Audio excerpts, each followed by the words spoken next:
द्वारका के अश्व को रोकने वाले कर्ण, तेरा सामना बलराम से है। अपने प्रियजनों का स्मरण कर ले, क्योंकि तेरा स्वागत स्वयं यमराज करने वाले हैं।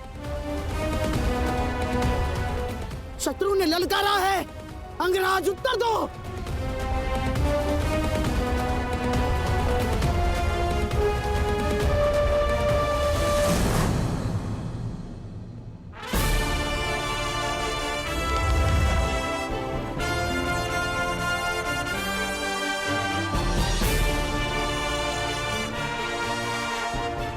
इस छलिए कृष्ण ने हमारे कई बनते काम बिगाड़े हैं दुर्योधन। आज इसकी पराजय का आनंद हम उठाएंगे। द्वारका का पतन होगा।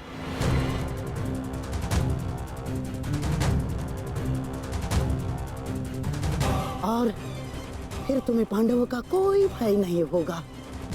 मेरे सम्राट, कोई भय नहीं होगा।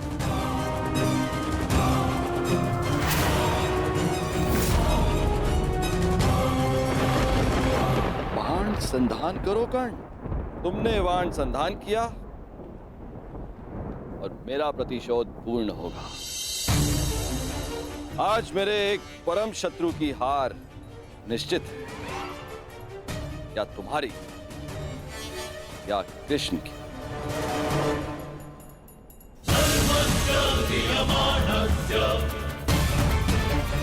चला बाण चला कर्ण। ये तेरे बाण ही तेरी मृत्यु का कारण बनेंगे। देख रहे हो कन्हैया, जिस कर्ण से तुम्हें इतना स्नेह है वो कितना दृष्ट है।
इस सुगंध से तो प्रभु परशुराम का तेज स्मरण हो आया।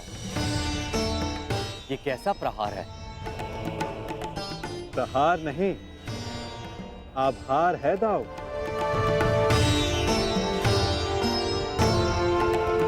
कहा था ना कि आने वाला योद्धा तनिक भिन्न होगा। हस्तिनापुर के युवराज की ओर से मैं परशुराम शिष्य राधेकर्ण श्री बलराम और वासुदेव को नमन करता हूं। शत्रु को नमन? जिस प्रकार आकाश में आया हर मेघ वर्षा नहीं लाता, उसी प्रकार आगे बढ़ने वाला हर पग शत्रुता का नहीं होता हलधर।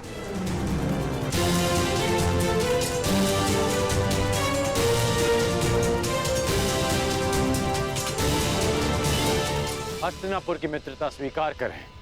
शत्रुता का विकल्प तुम नहीं चुना था कर्ण। जब मित्रता ही करनी थी तो अश्वमेघ यज्ञ का अश्व रोका क्यों? ताकि यज्ञ पूर्ण करने की आपकी मंशा और आपके वीरों का परिश्रम व्यर्थ ना जाए।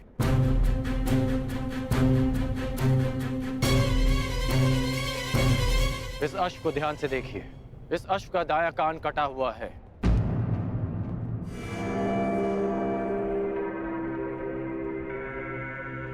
अर्थात इसका अंग भंग है और नीति अनुसार अंग भंगित अश्व के साथ किया गया यज्ञ फलदायी नहीं होता। इसलिए मैंने आपके इस अश्व को रोका।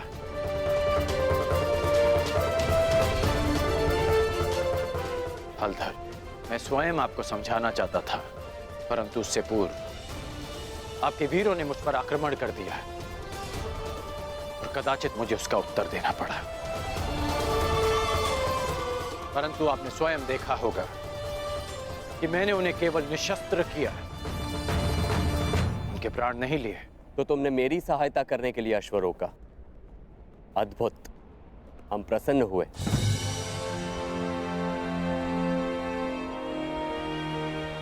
यह अश्व लाने का उत्तरदायित्व किसका था? कान्हा, तुम सबको यही कहते हो ना कि तुम मेरी आज्ञा का पालन करते हो, लेकिन परिणाम में वही होता है जो तुम चाहते हो।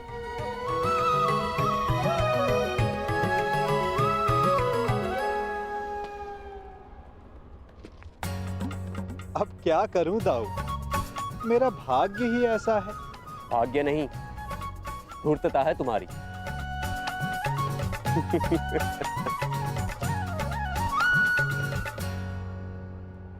तुम्हें लेके मेरे मन में जो भ्रम था, वो भ्रम तुमने तोड़ दिया है। हम प्रसन्न हुए। कहो, क्या इच्छा है?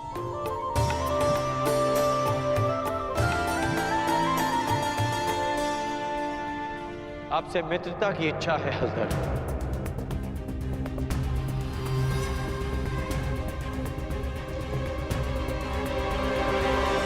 और एक आश्वासन भी बलराम, आवश्यकता पड़ने पर आप और आपकी सेना हस्तिनापुर की सहायता अवश्य करेंगे।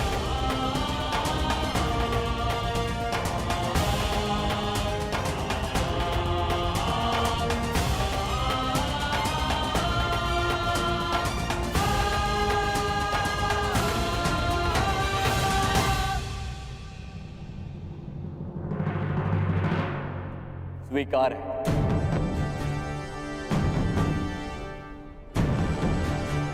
परंतु मैंने तुमसे कुछ मांगने को कहा था कर्ण।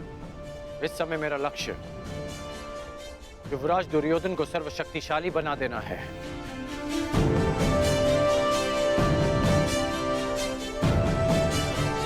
इसलिए मैं चाहता हूं कि आप युवराज दुर्योधन को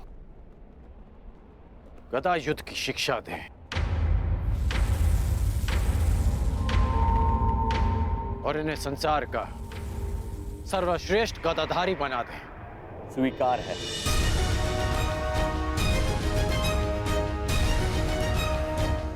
आओ, द्वारका का आतिथ्य ग्रहण करो।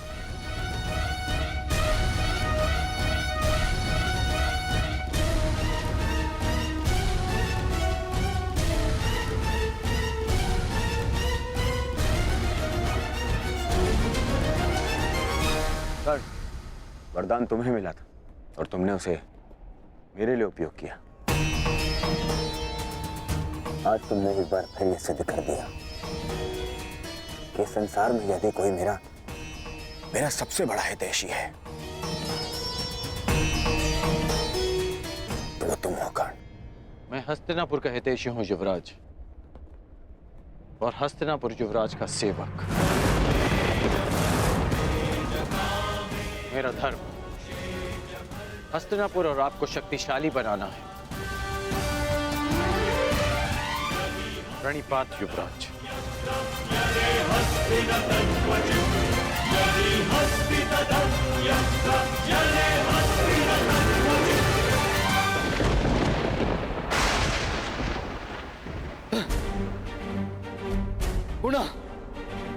गुणा मेरे प्रयास आज सफल हुए। मेरे इतने कठोर परिश्रम के बाद भी उस कर्ण को द्वारका का समर्थन मिल ही गया। उस कर्ण की दिग्विजय पूर्ण हुई। अभी तक मेरे पुत्र अर्जुन को कुछ भी प्राप्त नहीं हुआ, कुछ भी नहीं। समय आ गया है, समय आ गया है, मुझे ही कुछ करना होगा। इस कर्ण के सौभाग्य को दुर्भाग्य में परिवर्तित करना होगा।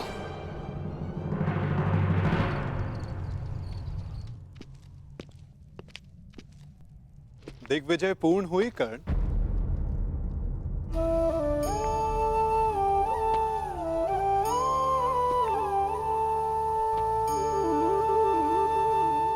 लगभग 12 वर्षों तक तुम लगातार युद्ध करते रहे हो।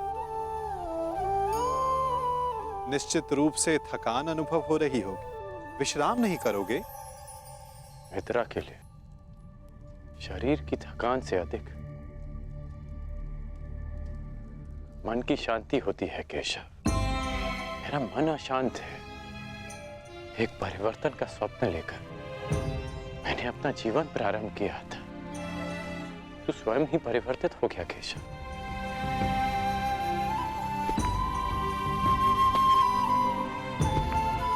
परिवर्तन चाहते हैं और स्वयं के परिवर्तित होने से घबराते हो। ये दोहरा व्यवहार उचित नहीं राधे। मैं ऐसा परिवर्तन नहीं चाहता था केशव। मैंने सदा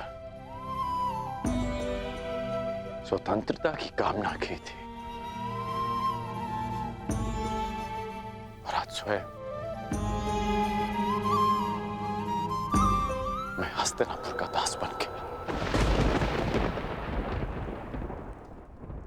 मैंने तो कितनी बार तुमसे ये बंधन तोड़ देने का आग्रह किया अंगराज। जानते हो मन में संतोष क्यों नहीं है? क्योंकि लक्ष्य शुद्ध होने के साथ साथ साधन और सहायक भी शुद्ध होने चाहिए। और तुम ये भली भांति जानते हो कि तुम्हारे सहायक कैसे हैं। मित्र, अब भी समय है तुम्हारे पास। नहीं केशव, समय बीत चुका है। मैं अपना वचन नहीं तोड़ सकता।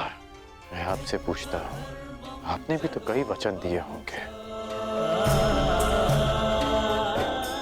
क्या आप अपने वचन तोड़ सकते हैं?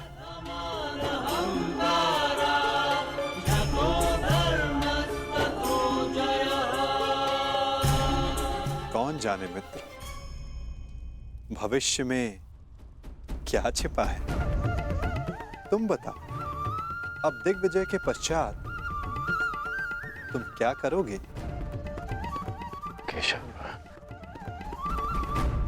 मेरा मन अशांत है। सोच रहा हूं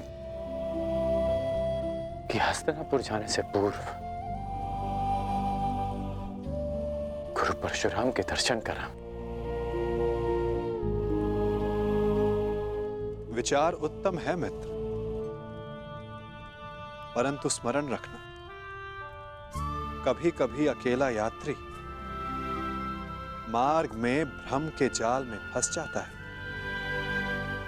प्रयास करना कि भ्रम के जाल में ना उलझ जा। केशव, जिस परिस्थिति में मैं हूं, कोई भ्रम मुझे क्या सताएगा।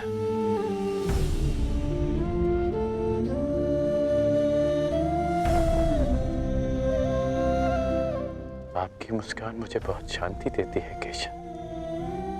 आज्ञा दीजिए।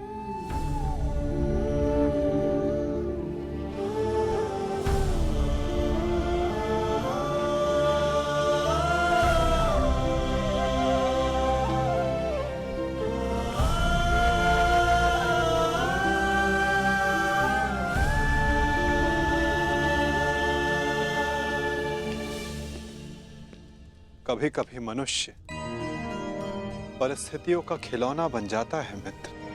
कभी कभी मंतव्य शुभ होने पर भी गंतव्य पर कुछ अशुभ हो ही जाता है। इसीलिए यात्रा में सावधानी आवश्यक है। तनिक सी असावधानी बहुत बड़ी दुर्घटना को जन्म दे देती है। सावधान रहना मित्र।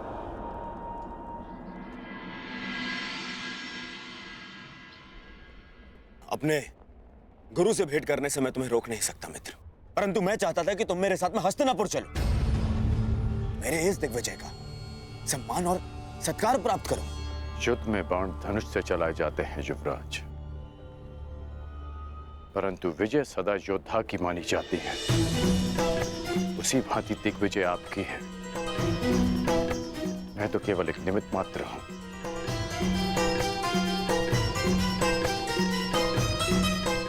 आज्ञा दें।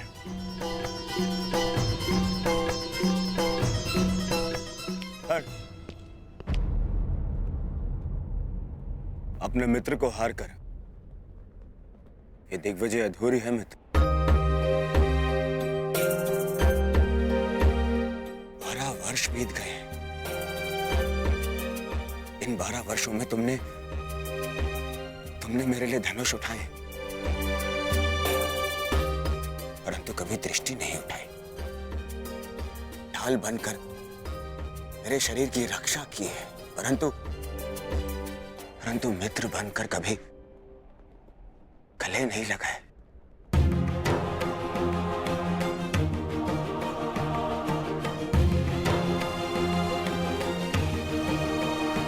मुझे तो यह समझ में नहीं आता कि वनवास उन पांडवों का था या मेरा। बस मित्र, अब तो क्षमा कर दो मुझे। एक दिग्विजेता को अपने सेवक से क्षमा मांगना शोभा नहीं देता युवराज।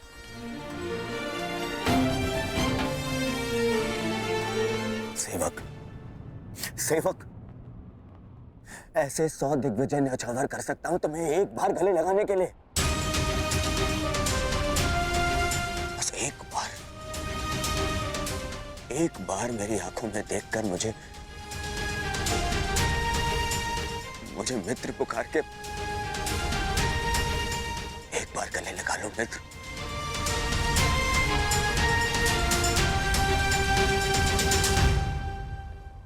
कदाचित एक बार उस मित्र की पुकार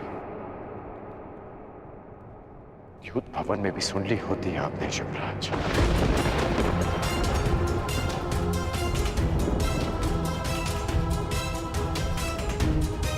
अब जो आपके सामने खड़ा है वो आपका और हस्तिनापुर का सेवक अंगराज कर्ण है, आपका मित्र राधे कर्ण द्रौपदी के अपमान की ज्वाला में भस्म हो चुका है।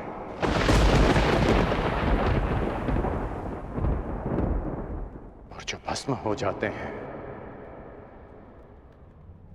वो किसी को गले नहीं लगा पाते।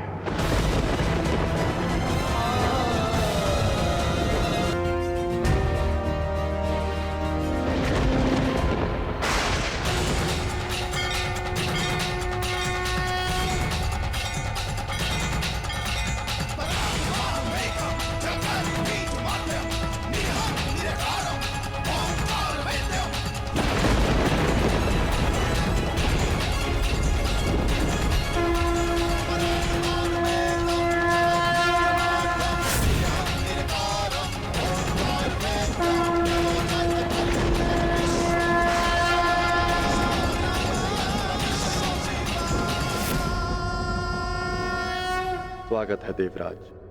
आपके पदचाप ने आपके आने की सूचना दे दी थी मुझे। मेरे पश्चात तो आपने सुन लिए महादेव, परंतु 12 वर्षों से पुकार रहे मेरे पुत्र अर्जुन के स्वर आपके कानों तक क्यों नहीं पहुंचे?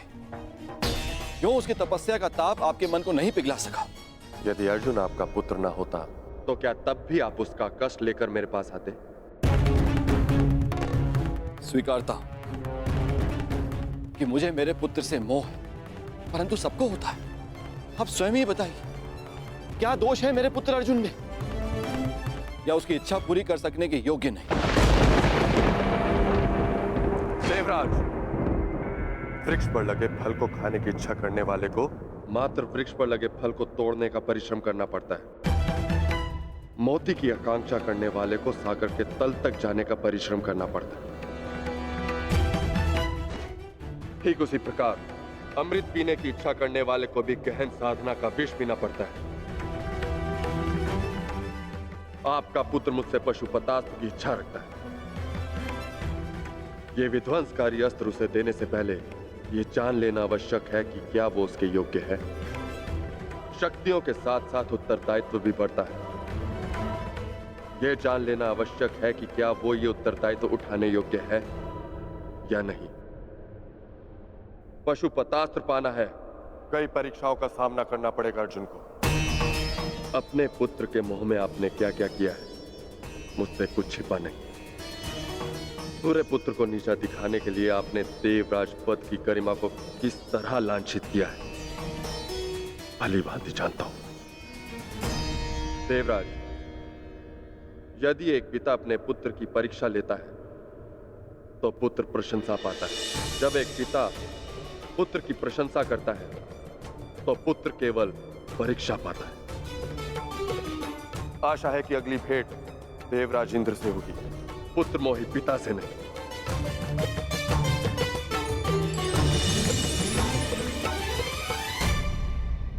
हाँ, मैं पुत्र मोही हूं महादेव, परंतु मुझे अपने पुत्र की कौशलता, योग्यता और तपस्या पे अनंत विश्वास है।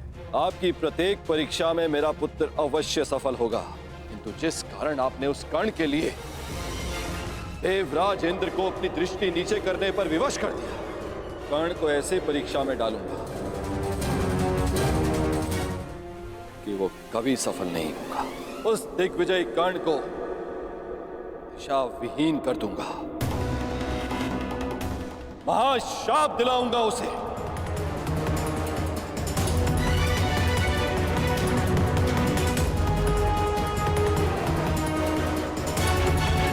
कर्ण को दिशा विहीन कर दूंगा, महाशाप दिलाऊंगा उसे। और महाशाप पाने के लिए उस कर्ण से महापाप करवाऊंगा।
गौरांग वत्स, तनिक प्रतीक्षा करो, तुम्हें भी अपनी माँ का दूध पान करने का अवसर मिलेगा।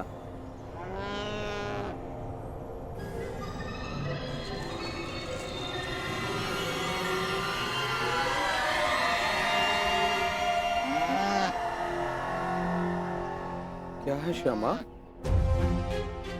इतना भयभीत क्यों? मैं हूं ना तुम्हारे साथ। हाँ?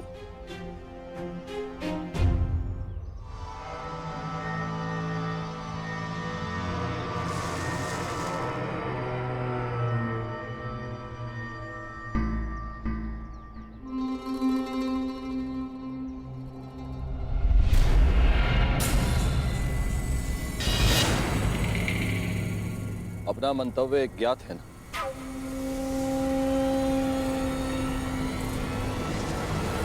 लगता है तुम्हें भूख लगी है। अभी मैं तुम्हारे लिए चारा लेके आता हूं, ठीक है?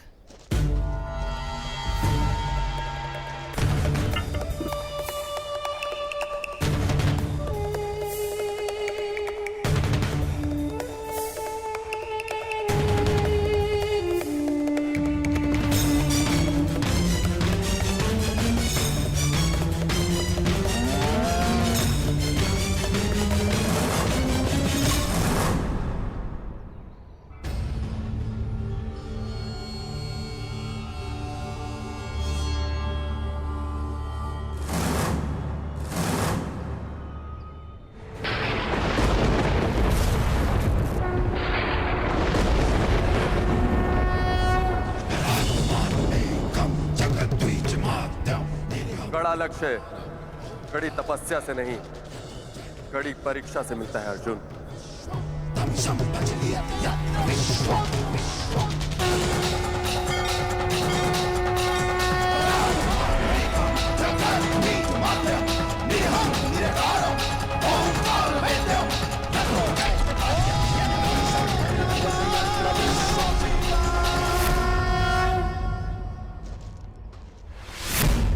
गौरांग, गौरांग, गौरांग, गौरांग! क्या हुआ स्वामी? गौरांग को यही बांध के गया था, वो न जाने कहां चला गया। गौरांग कहां गया? गौरांग! अगर वो नहीं मिली तो श्यामा अपने प्राण त्याग देगी। और आप तो जानते ही हैं स्वामी कि श्यामा हमारे जीवन का एकमात्र सहारा है। हे प्रभु, अनजाने में कौन सा ऐसा कर्म हो गया जिसका फल आप मुझे इस तरह दे रहे हैं? तुम्हारे पाप का फल नहीं है ये ब्राह्मण, ये तो केवल कर्ण के महाश्राप का प्रारंभ है।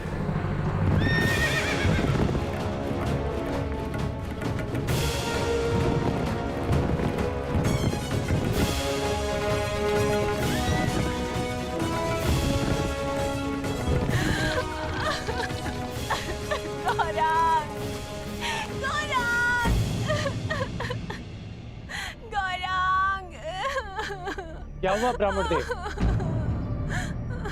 आप सब इतना विलाप क्यों कर रहे हैं?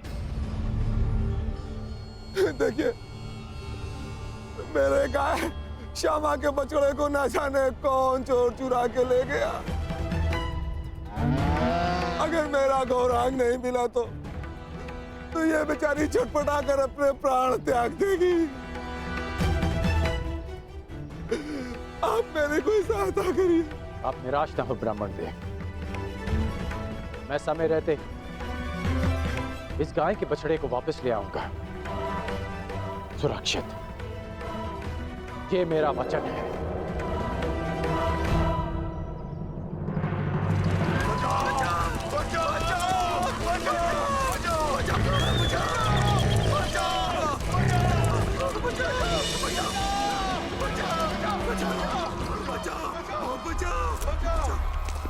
हे तपस्वी, अपनी तेज के प्रयोग से इस भयंकर प्राणी से हमें त्राण दिलाओ।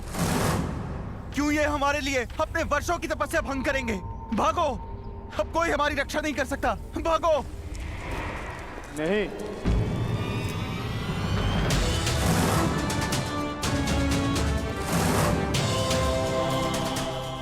एक क्षत्रिय के लिए किसी की रक्षा करना किसी भी तपस्या से अधिक आवश्यक है। मैं वचन देता हूं, इस हिंसक पशु से मैं आपकी रक्षा करूंगा। तपस्या भंग हो जाए, परंतु कौंतेय का क्षत्रिय धर्म भंग नहीं होगा।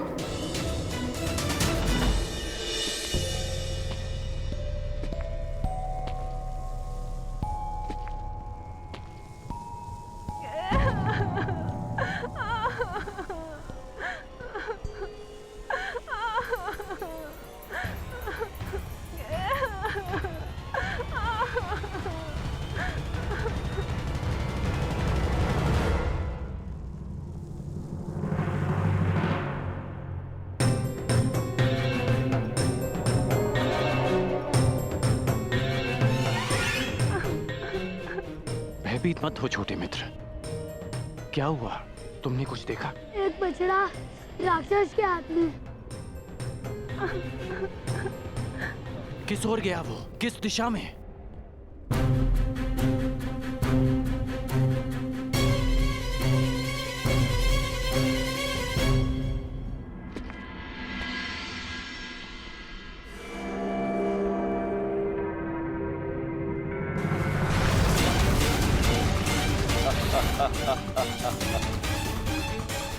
जाओ कर्ण, जाओ, अपने विनाश की ओर जाओ।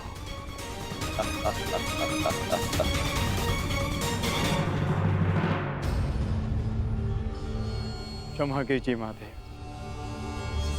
आपकी तपस्या बीच में छोड़कर जा रहा हूं। तपस्या पुनः कर लूंगा, परंतु मेरे होते हुए किसी निर्दोष के प्राण जाएं, ये द्रोण शिष्य कुंती अर्जुन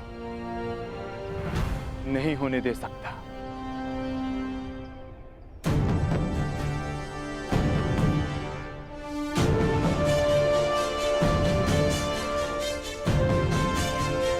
अपने उत्तरदायित्व का भान तो है इसे। अब देखना यह है कि शक्ति को संभाल पाने का सामर्थ्य है या नहीं।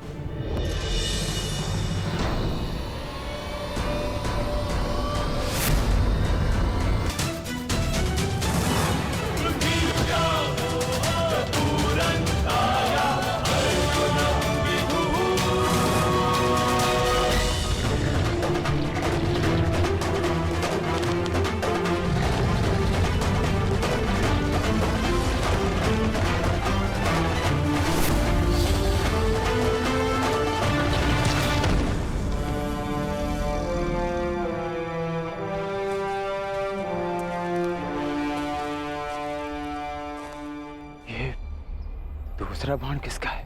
ये बाण मेरा है।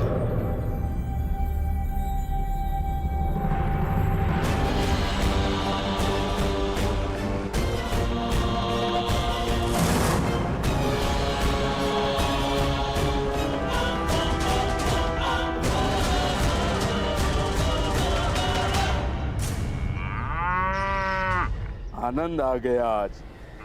बड़ा कोमल भोजन मिला है।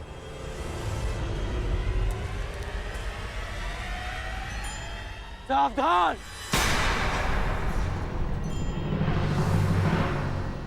मैं तुम्हें चेतावनी देता हूं कि इस बछड़े को छोड़ दो। अपना भोजन छोड़ दूं?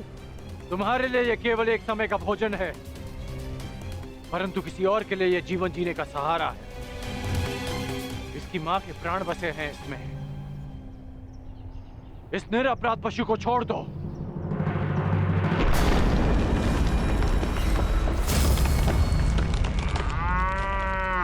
ये मेरा भोजन है, नहीं छोड़ूंगा इसे। मैं तुम्हें वचन देता हूं कि मैं तुम्हें भरपेट भोजन करवाऊंगा। बड़े दानवीर हो, परंतु मैं राक्षस हूं। बल से अपना खेत करता हूं, नहीं छोड़ूंगा इसे। और मैं इसे लेकर ही जाऊंगा। तो तुम्हें इसे प्राप्त करने के लिए मुझसे युद्ध करना होगा मनुष्य। ये लक्ष्य मेरा था, तुमने बाण क्यों चलाया? इसका नाश करना मेरा कर्तव्य था। अब प्रश्न ये उठता है कि लक्ष्य किसने पहले भेदा और किसका कर्तव्य पहले पूरा हो। इसका वध तो मेरे बाण ने किया, परंतु आप इसे ले जा सकते हैं महोदय। ये मेरे किसी काम का नहीं।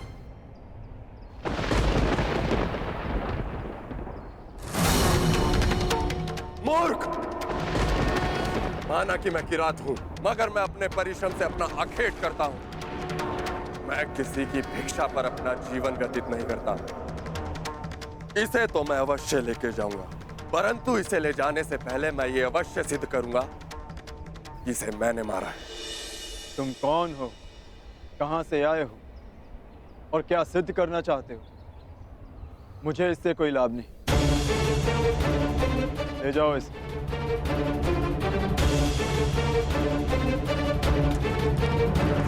रुको!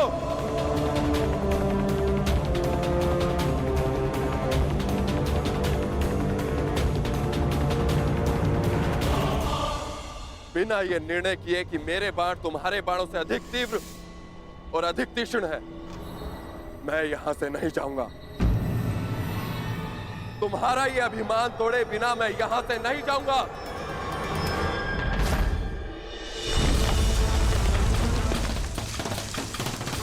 तुम मुझे युद्ध करने के लिए विवश कर रहे हो।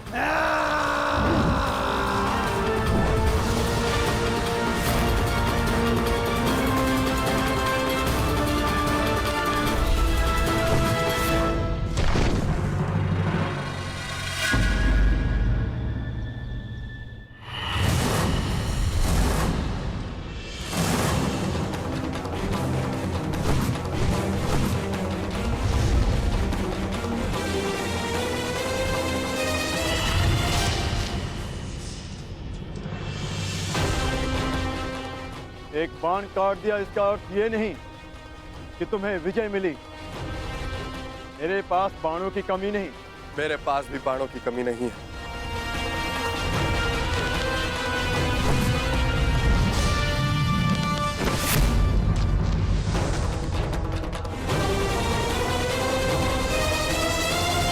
तुम्हें केवल अपने बाणों पर घमंड है योद्धा, किंतु मेरे पास बाणों के साथ साथ और भी शस्त्र हैं।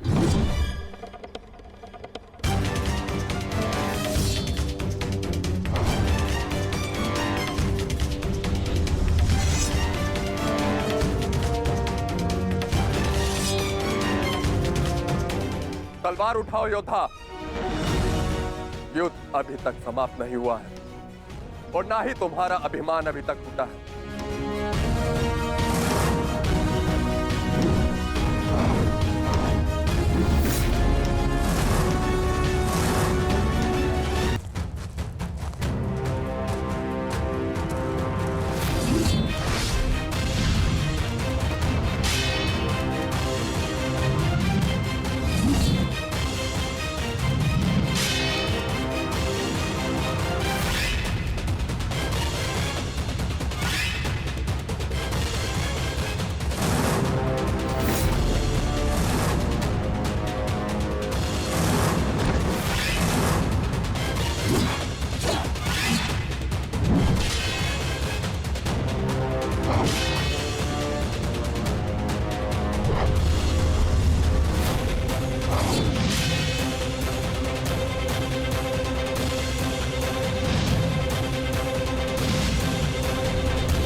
बहुत हुआ खेल, अब अपने इष्ट को स्मरण कर लो किरात, क्योंकि वैष्णव अस्त्र से अब तुम्हें कोई नहीं बचा सकता।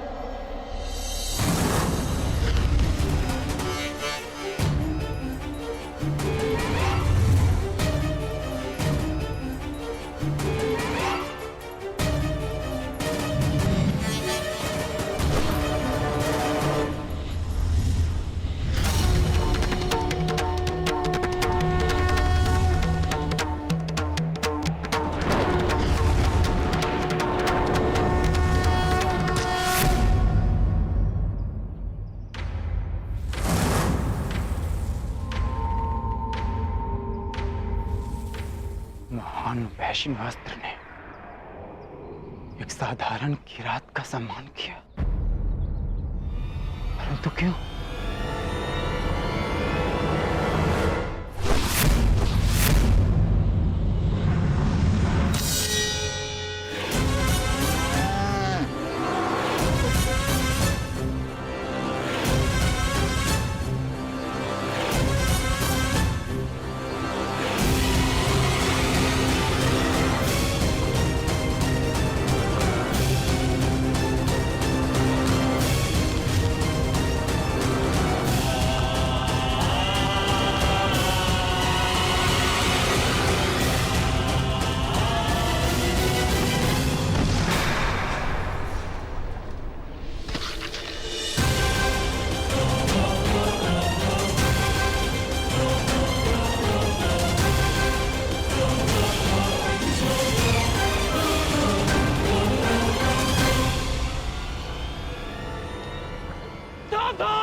तेरा अंत आ गया है राक्षस।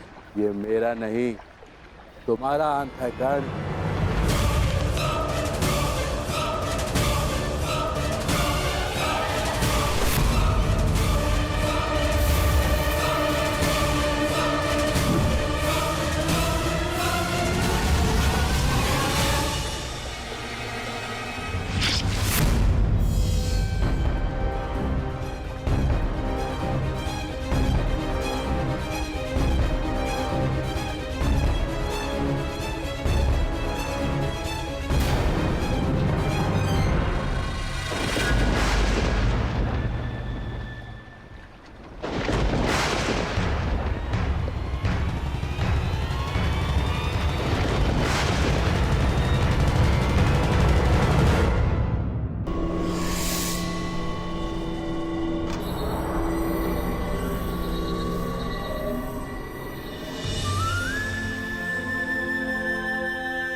गौरांग!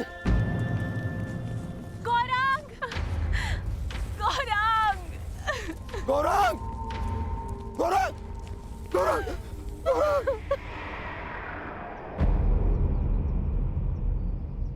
मेरे गौरांग की तुमने हत्या कर दी! हत्या कर दी तुमने मेरे गौरांग की धनुर्धर! तुमने एक मूक और विवश अबोध पशु की हत्या कर दी, जो कीचड़ में फंसा हुआ था। तुमने महापाप किया है धनुर्धर। रामदेव, मैंने इसे नहीं मारा। मैं तो केवल राक्षस का वध कर रहा था।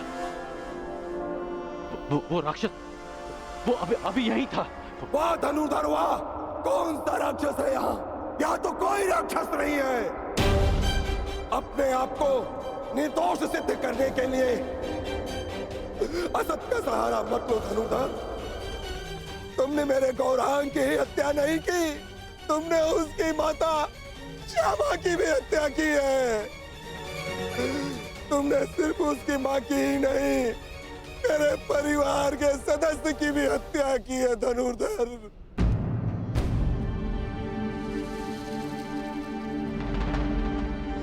रामदेव, आपको भ्रम हो रहा है। भला मैं क्यों मारूंगा इसे?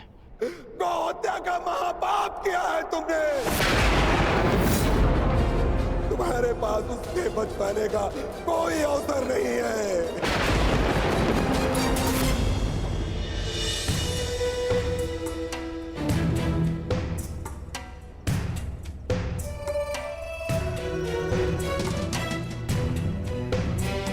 ये तो वही पुष्पहार है जो मैंने शिवलिंग को अर्पित किया था।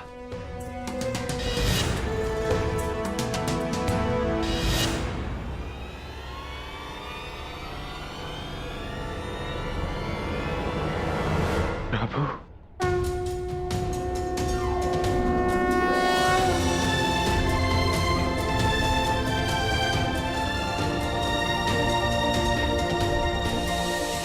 मुझे क्षमा कर दीजिए प्रभु।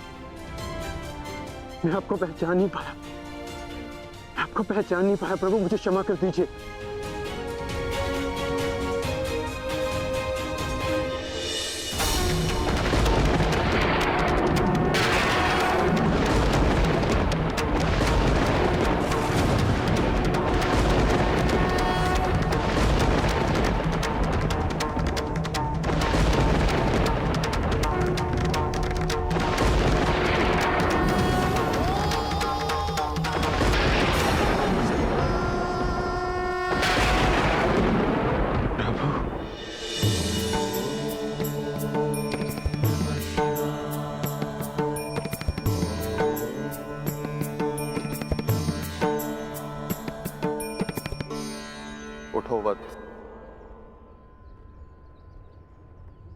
क्षमा कीजिए प्रभु, मैंने आपकी आराधना भंग कर दी। क्योंकि यही उचित था। मनुष्य की सबसे बड़ी आराधना उसका कर्तव्य का पालन होता है अर्जुन, जो तुमने भली भांति किसी और के प्राणों की रक्षा के लिए तुमने अपनी तपस्या भंग, अर्थात तुम अपने कर्तव्यों को भली भांति जानते। मैं केवल यह देखना चाहता था कि तुम पशुपतास्त्र के योग्य हो या नहीं, इसलिए मुझे तुम्हारी परीक्षा लेनी पड़ी।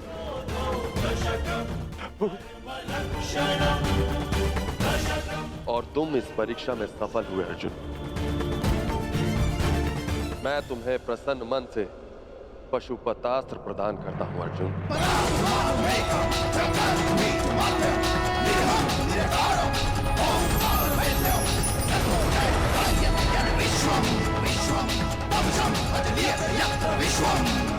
कल्याण हो।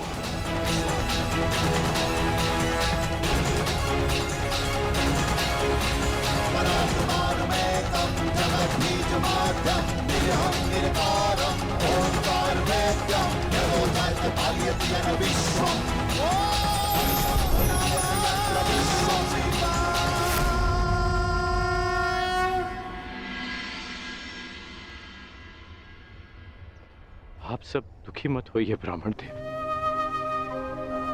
मैं मानता हूं कि अनजाने में मुझसे पाप हुआ। मैं आप सबकी पीड़ा समझ सकता हूं। आपकी हानि की पूर्ति मैं करूंगा। यदि मैं तुम्हारे पुत्र की हत्या कर देता और अपनी सारी संपत्ति तुमको दे देता तो क्या तुम मुझे क्षमा कर देते? कदापि क्षमा नहीं करोगे तुम। तुमने महापाप किया है। मैं अग्निहोत्र ब्राह्मण विजय तुम्हें श्राप देता हूं। श्राप!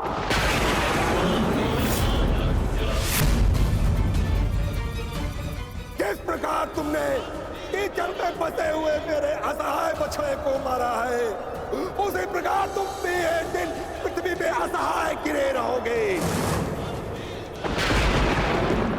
और तुम्हारी कोई सहायता नहीं करेगा। और मेरे बछड़े की भांति तुम्हारी भी मृत्यु उसी प्रकार होगी। तुम्हें कोई दया नहीं मिलेगी।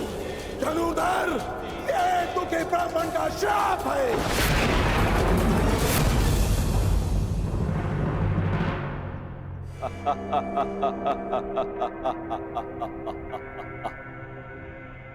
सूर्य पुत्र कर्ण, सूर्य पुत्र, अभिशापित कर्ण, अभिशापित। आज मेरे मन में जल रही प्रतिशोध की अग्नि को थोड़ी सी शीतलता प्रदान हुई। ऐ अभिशापित कर्ण, तुमने मेरे गर्व पर प्रहार किया, मेरे आत्मसम्मान को ठेस पहुंचाई, मुझे युद्ध में पराजित कर पीड़ा दी और मैंने तुम्हें पराजित करने की भूमिका निर्माण की। तुमने मुझे पराजित किया होता तो किसी स्थिति में मैं तुम्हें क्षमा कर भी देता, परंतु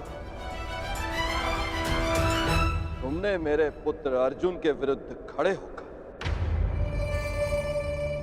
अपने जीवन की सबसे बड़ी भूल की है।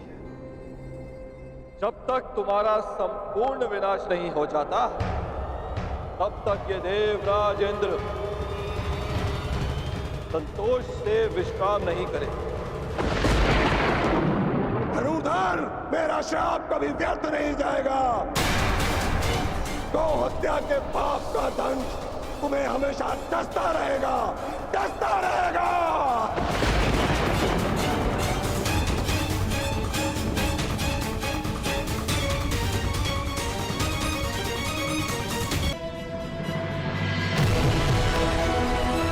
ये इंद्रलोक है अर्जुन। यहां दुख की परछाई भी नहीं,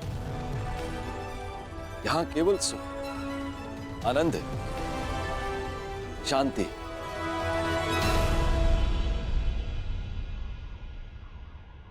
क्षमा कीजिए पितादे, मेरे भाई वहां पीड़ा भोगे और मैं यहां आनंद करूं, ऐसा कैसे हो सकता है? हमें अपनी प्रतिज्ञा पूर्ण करनी है, महायुद्ध करना है। स्त्री के अपमान का प्रतिकार करना है मुझे। अर्जुन, उस प्रतिकार को पूर्ण करने के लिए तुम्हें कुछ दिव्य अस्त्र की आवश्यकता पड़ेगी अर्जुन। उनकी दीक्षा देने के लिए ही मैं तुम्हें यहां लाया। आओ अर्जुन, आरंभ कर।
अग्निहोत्र ब्राह्मण विजय, तुम्हें श्राप देता हूं, श्राप। जिस प्रकार तुमने कीचड़ में फंसे हुए मेरे असहाय बछड़े को मारा है, उसी प्रकार तुम भी एक दिन पृथ्वी पे असहाय गिरे रहोगे और तुम्हारी कोई सहायता नहीं करेगा।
आज एक बार फिर परशुराम का फरसा उठा है, क्योंकि घोर अन्याय हुआ है।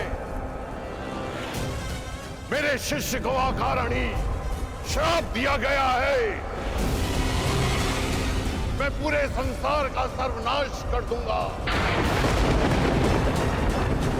मैं ध्वंस कर दूंगा। आज संसार में प्रलय आएगी, नरसंहार होगा।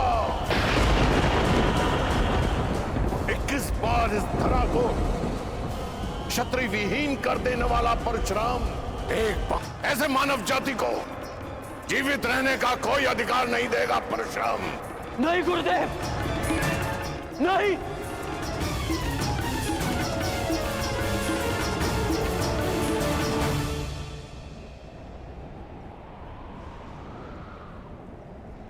ऐसा अनर्थ मत करिए गुरुदेव,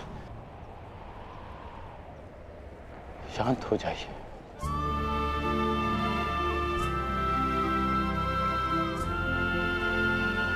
इतना क्रोध क्यों गुरुदेव? मुझे तो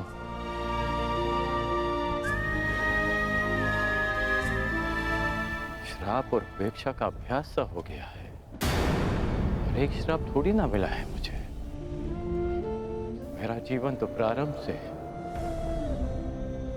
अभिशप्त रहा है, और आपने भी तो मुझे श्राप दिया है गुरुदेव। मैं जमदग्नि पुत्र परशुराम तुम्हें श्राप देता हूँ। मेरे द्वारा दिए गए दिव्यास्त्रों का आवाहन नहीं कर पाओगे। ये मेरा श्राप है। उसी अपराध की अग्नि में तो परशुराम अभी तक जल रहा है पुत्र। ऐसा कहकर मुझे पाप का भागी ना बनाए। मां की मार और गुरु की फटकार, जीवन में इससे बड़ा प्रसाद नहीं हो सकता। और वैसे भी गुरुदेव, कोई भी श्राप और कोई भी पीड़ा मेरे भाइयों की मृत्यु से अधिक नहीं हो सकती। मुझे परिवर्तन चाहिए, न्याय चाहिए, समानता चाहिए गुरुदेव। और इस न्याय, परिवर्तन और समानता को पाने के लिए मैं एक श्राप तो क्या, सहस्त्र श्राप सह सकता।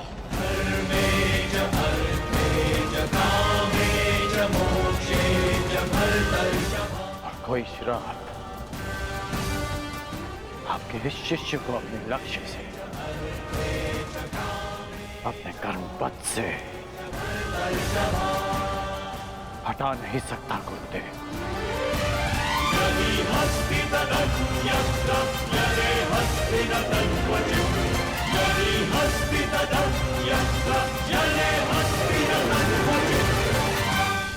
लोह को भी अधिक ताप में रखा जाए तो वो भी पिघल जाता है।